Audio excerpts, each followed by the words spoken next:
Hey, Tony, KD8RTT. Today I want to do a review on the Radio Shack HTA-20. It's a little portable 2-meter amplifier designed for HTs, basically. So really quickly, spec-wise, it accepts a 0.5 to 5 watt input, so standard of an HT, and it puts out 30 watts of power, no matter the input, as long as the input's within that range. Pretty simple to operate. You basically plug in your cables on the back. You've got the antenna or the input from the radio, and then output to the antenna, and a power cable, which ends in bare leads. You have a fuse with a fuse holder. I purchased a little Radio Shack cigarette lighter adapter to put on the ends, just for simplicity, and that's pretty easy to do. And then on the front, there's just the power switch, and then there's also the power LED and the transmit LED. So plug everything in, turn the switch on, and you're good to go. So yeah, it works pretty well. I like it. It's a good, inexpensive solution. Of course, it's discontinued, but you can get them on eBay pretty easily, actually, and places like QRZ.com.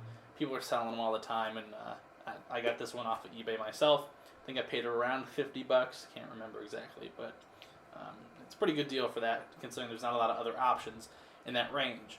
So if you've got an HT and you don't want to spend the money on a mobile rig right now, it's a good alternate. A couple things to bear in mind. So it only works for 2 meters, but also when this is hooked up, you cannot use other bands. There's a filter in here that really degrades receive on anything outside of the 2-meter band. So your 440 radio will not receive well with it connected, and you cannot transmit any other frequencies outside of the band through this thing while it's connected, or you risk damaging it. So this is really 2-meter only. That might make a big difference. It's not really a good idea. It wouldn't be very feasible if you had to keep disconnecting this thing whenever you want to use a different band. So just be mindful of that.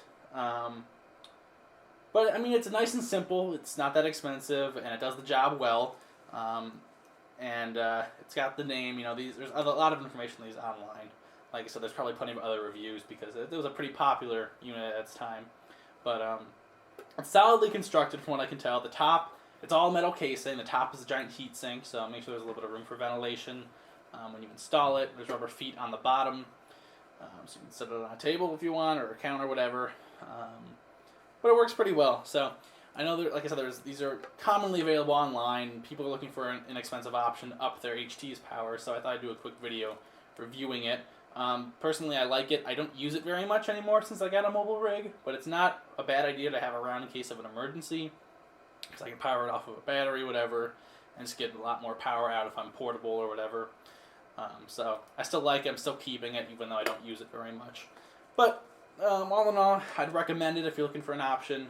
It's much more expensive than a mobile rig of equal power, so paired with a little cheap HT, you get pretty good performance. Alright, that's about it for now, so let me know if you have any questions, and I'll see you later. 73.